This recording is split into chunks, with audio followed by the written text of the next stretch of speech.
खबरगांव में आपका स्वागत है। मैं हूं आपके साथ रिया शर्मा। बलूचिस्तान से इस वक्त की बड़ी खबर आ रही है। बलूचिस्तान लिबरेशन आर्मी, जिसे बीएलए कहते हैं, उसने पाकिस्तान के खिलाफ अपने हमलों को और तेज कर दिया है। बीएलए ने दावा किया है कि उन्होंने पाकिस्तानी सेना के ठिकानों पर बड़े पैमाने पर सुनियोजित हमले किए हैं। बीएलए ने एक अलग प्रेस रिलीज जारी कर बताया है कि उन्होंने कुल 71 हमले किए हैं।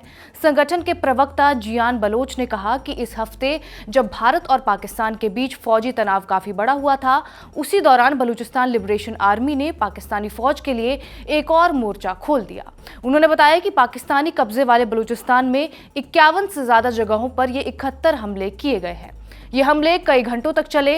बीएलए के मुताबिक इस हमले में पाकिस्तानी सेना के काफिले, खुफिया एजेंसियों के ठिकाने और खनिज संपदा ढोने वाले वाहन शामिल थे।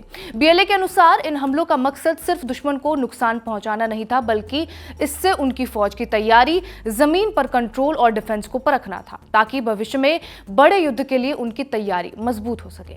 इन हमलों के साथ ही बीएलए ने एक और महत्वपूर्ण बयान दिया है। संगठन ने कहा है, हम इस बात को पूरी तरह खारिज करते हैं कि बलूच राष्ट्र का प्रतिरोध किसी भी राज्य या ताकत का मोहरा है। बीएलए ना तो कोई प्यादा है और ना ही चुपचाप तमाशा देखने वाला। संगठन ने साफ किया, इस इलाके के मौजूदा और आने वाले वक्त के फौजी, राजनीतिक और रणनीतिक ढांचे में हमारी अपनी जगह है और हमें अपनी भूमिका का पूरा एहसास है। बीएलए ने पाकिस्तान पर धोखा देने और आतंकवाद फैलाने का भी आरोप लगाया। उन्होंने साफ शब्दों में यह कहा है कि दक्षिण एशिया में अब एक नया बदलाव, एक नई व्यवस्था आनी तय है।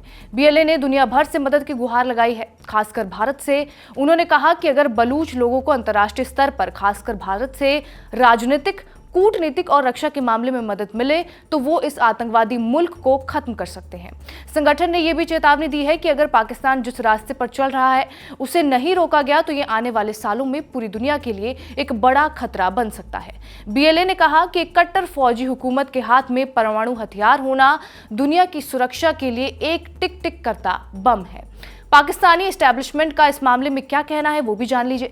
पाकिस्तान की तरफ से अभी कोई भी आधिकारिक प्रतिक्रिया नहीं आई है, लेकिन सेना प्रमुख आसिम मुनीर ने हाल ही में कहा था कि बलूचिस्तान में जो भी अशांति या विरोध है वो सिर्फ 1500 लोगों का किया धरा है। वहीं इस्लामाबाद की सरकार अक्सर बलूचिस्तान में होने वाली घटनाओं के लिए भारत को जिम्मेदार ठहराती है। उनका कहना है कि बलूचिस्तान में जो कुछ हो रहा है वो भारत की शह पर हो रहा है। वैसे इससे पहले इसी शनिवार यानी 10 मई को भी बीएलए ने एक और बड़ा दावा किया था। उस दिन संगठन ने बताया था कि उनकी खास फतेह स्क्वाड ने कलात जिले के मैंगोचर शहर पर कुछ समय के लिए कब्जा कर लिया था। इस ऑपरेशन में उन्होंने खजिनाई हाईवे को बंद कर दिया था और कुछ लोकल पुलिस वालों को पकड़ा भी था, जिन्हें बाद में छोड़ दिया गया। बीएलए के प्रवक्ता जियान बलोच ने 10 मई को दावा किया था कि वो 39 अलग अलग जगहों पर हमला कर चुके हैं। उन हमले में पुलिस थानों पर कब्जा, हाईवे जाम करना, मुखबिरों को पकड़ना और फौज के उन काफिलों पर हमला करना शामिल था जो बलूचिस्तान की खनिज संपदा को लूटने में लगे हैं। बीएलए ने शनिवार के इन हमलों को अपने संघर्ष में एक बड़ी तेजी बताया था।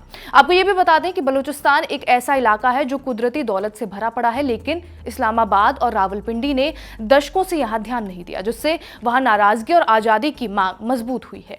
यहां विरोध का इतिहास पुराना है, लेकिन मौजूदा संघर्ष काफी लंबा खिंचता दिख रहा है। आज की वीडियो में बस इतना ही। इस मामले पर आगे जो भी अपडेट्स आते रहेंगे वो हम आपको बताते रहेंगे। मेरा नाम था रिया और कैमरे के पीछे है सर्वेश। धन्यवाद।